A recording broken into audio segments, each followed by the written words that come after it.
హిందూ బంధువులందరికీ జై శ్రీరామ్. నా పేరు Raju Kanigiri. Welcome to our facts of India. ఇప్పుడు ఒక 4 న్యూస్లు తీసుకొచ్చిన అన్న, చాలా ఇంట్రెస్ట్ ఉంటాయి ఇవి. ఏంటంటే ఒక ముస్లిం చాచా కాదు, మామ, మనకు మామ అవుతాడు ఆయన. ముస్లిం మనకు మామ అవుతాడు అనమాట. ఆ ముస్లిం మామ ఏమంటున్నాడు అంటే భగవద్గీత గురించి నేను చెప్పే కన్నా మీరే చూడండి. దేవుడు వేరు అనలేదు, నువ్వే దేవుడివి. భగవద్గీత చదివిన తర్వాత భగవద్గీతలో కృష్ణ భగవానుడు నువ్వేరు దేవుడు వేరు అనలేదు, నువ్వే దేవుడివి. భగవద్గీత చదివిన తర్వాత తత్వమసి, అదే నీవై ఉన్నావు, జీవుడే దేవుడు అని చెప్పేది భగవద్గీత మాత్రమే. అహం బ్రహ్మస్మి, ప్రజ్ఞానం బ్రహ్మ, తత్వమసి, ఆయాత్మం బ్రహ్మగా వెలుగొందాలి. ఎంతసేపు దేవుడు బయట ఉన్నాడు, వెతుకుదాము, అక్కడికి పోదాము, ఇక్కడ పోదాం అంటాడు భగవద్గీత. నీలోనే తస్మాత్ సర్వేషు కాలేషు మా మనుస్మర యుద్ధచ ఆమె వైశ్యస్య సంశయం. ఎవరైతే నిత్యము పరమాత్మ యొక్క ధ్యానంలో ఉంటారో పరమాత్మ స్వరూపాన్ని ప్రసాదిస్తాడట. భగవద్గీతలో చెప్పబడింది, చక్షుశ్చైవాంతరే భ్రువో నాసాభ్యంతర చారిణ. 2 కళ్ళు బొమ్మల మధ్య కుటి ప్రాంతంలో నీ దివ్య చక్షు ఉంది, దాన్ని వికసింప చేసుకో, చక్కగా పరమాత్మని చూడగలుగుతా ఉంటాడు. త్రైగుణ్య విషయావేద త్రైగుణ్యో భవార్జున నిర్ద్వందో నిత్య సత్వస్తో నిర్యోగ క్షేమాత్మ. ఇవన్నీ పట్టించుకోకు భక్త, నేను నీ ఎంత ఉంటాను, నీ యోగక్షేమాలు చూసుకుంటాను, నేను అదే ధైర్యంతో ముందుకెళ్తాను, ఎవ్వరు నన్ను ఏం చేయలేరు. ఆయన అయిందా చూసిరా. ఇంకో విషయం చెప్తా. అదే ముస్లిం జాతికి చెందిన కొంతమంది టోల్గేట్ అడ్డం పెట్టిరని చెప్పేసి, టోల్గేట్కు గేట్ అడ్డం వేసిరని చెప్పేసి పీక్కొని మరీ వెళ్ళిపోయారు వాళ్ళు. ఆ సెక్యూరిటీని కూడా కొట్టనిపోయారు పాపం. ఎంత ఘోరం అండి ఇది. మనం ఏడని చేస్తామండి ఇట్లా? మన హిందువులు ఎవరైనా చేసిరా ఇట్లా ఇప్పటిదాకా? చూడండి అది కూడా.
ఇంకో విషయం ఏంటంటే వాళ్ళు పీర్ల పండుగ అని మనోళ్ళు బాగా కొట్టుకుంటారు కదా. పోయాడ గొర్రెలు కోసి అది చేసి ఇది చేసి పైసలు వేస్ట్ చేసుకుంటారు కదా. ఒక 30-40 వేలు అయితే వేస్ట్ అవుతాయి అనుకుంటా.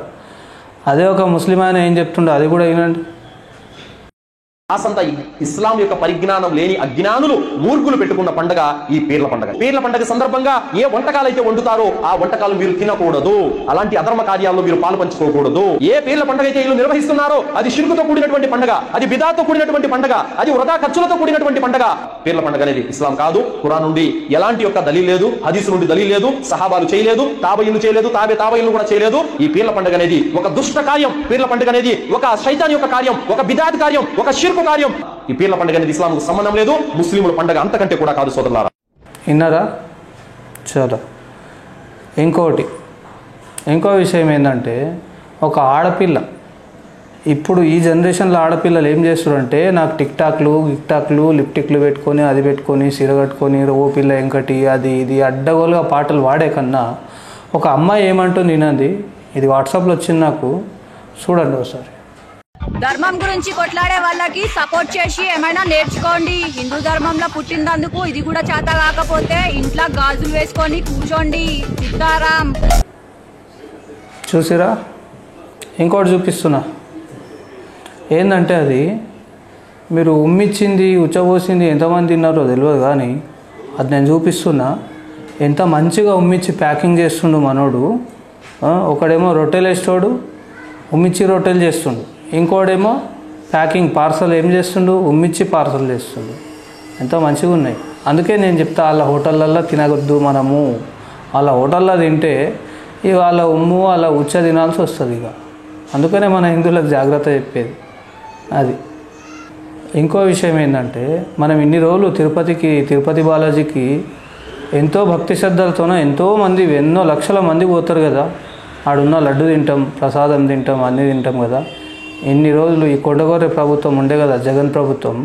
ఆ ప్రభుత్వం ఏం చేసిందంటే, ఆ గొడ్ల మాంసంది ప్లస్ ఇంకా పందిది ఇంకా ఫిష్ది ఇవన్నీ ఆ బొక్కలతోనే చేసిన ఆయిల్ ప్లస్ ఆ బొక్కలతోనే నెయ్యి తయారు చేపించి మరి లడ్డులో కలిపి ఇన్ని రోజులు అందరికి ఇచ్చిరనమాట. అంటే ఆ గుడి మొత్తం భ్రష్టు పట్టించేసిరు ఇల్లు. అందుకే అంట మన హిందువులకు కూడా, హిందువులు ఎవరు ఎంతమంది అయితే ఉన్నారో మన హిందువులకే ఓటేసుకోండి. ఇటువంటి కొండగొర్లకు ఓటేయకండి. అటువంటి కొండగొర్లకు ఓటేస్తే ఏమవుతుందంటే, ఇప్పుడు ఆయన దిగిపోయిండు కాబట్టి ఓకే. ఒకవేళ ఇప్పుడుగా ఆయననే గెలిచి ఉంటే, అంటే ఇప్పుడు బుద్ధి వచ్చింది కాబట్టి మన హిందువులకు చంద్రబాబుకి, పవన్ కళ్యాణ్ గారికి, బీజేపీకి ఓటేసి గెలిపించారు కాబట్టి ఇది ఓకే. ఒకవేళ ఇది కాకుండా మళ్ళీ ఆయననే కనుక గెలిచింటే, వాళ్ళ నాన్న ఏం చెప్పిండే ఇంతకుముందు, 7 కొండల్ని 3 కొండలు చేస్తా అని చెప్పినందుకు 3 ముక్కలు కూడా దొరకలే పాపం. ఆయన పెద్ద ఆయన మనం ఏమి ఎక్కువ చెప్పొద్దు, పోయిన ఆయనకు తిట్టుకోవద్దు మనం. ఆయన చనిపోయిండు కాబట్టి అది వదిలేద్దాం మనం. ఆయన చెప్పిండే, ఇంకా ఏం చెప్పిండే అంటే 7 కొండల్ని 3 కొండలు చేస్తా, ఆడ ఒక చర్చి కడతా అని చెప్పిండే అనమాట. ఇంకా ఆయన ఏమో మరి అది చెప్పినందుకు అట్లా అయిందా లేకపోతే ఏమో, ఆయన అదృష్టమో మనకైతే తెలియదు. కానీ తిరుపతి బాలాజీ పేరుకి ఎవరు పోయినా కూడా వాళ్ళ 3 ముక్కలు కాదు కదా, ఒక ఏ ముక్క కూడా దొరకదు. వాళ్ళది ఏం కనిపించకుండా బూడిదైపోతారు. ఒక ఆయన అయింది కదా పెద్ద ఆయన, మళ్ళీ ఈయన కూడా చేద్దామని చూసిండే. ఒకవేళ ఈయనగానే వచ్చింటే ఇప్పుడు ఆ తిరుమల కొండ మొత్తం అమ్మేస్తుండే అనుకుంటా. నేను ఏ చర్చి కట్టిస్తుండేనో మొత్తం ఆడ నుంచి ఎలగొట్టేసి హిందువులని ఈయన ఎవరికి అమ్ముతుండేనో తెలియదు. కానీ అది అవుతుండే పక్క. నయం మన హిందువులు అక్కడ ఆంధ్రలో ఉన్న హిందువులకు బుద్ధి వచ్చింది కాబట్టి బతికిపోయినాం అంతే, వేరే ఏం లేదు ఇంకా. అట్లా ఇంకో విషయం ఏంటంటే, మన హిందువులు కొద్దిగా జాగ్రత్తగా ఉండాలి. ఓటేసేటప్పుడు కూడా ఆలోచించి ఓటేయాలి. లేకపోతే ఇట్లా అడ్డం వచ్చిన పందులకు వేస్తే, ఈ పందులు ఏం చేస్తాయంటే వచ్చి గుంపు మన గుళ్ళల్లో జర్రి నానా కథలు చేస్తాయి, గుళ్ళను బ్రష్ పట్టించేస్తాయి అన్నమాట.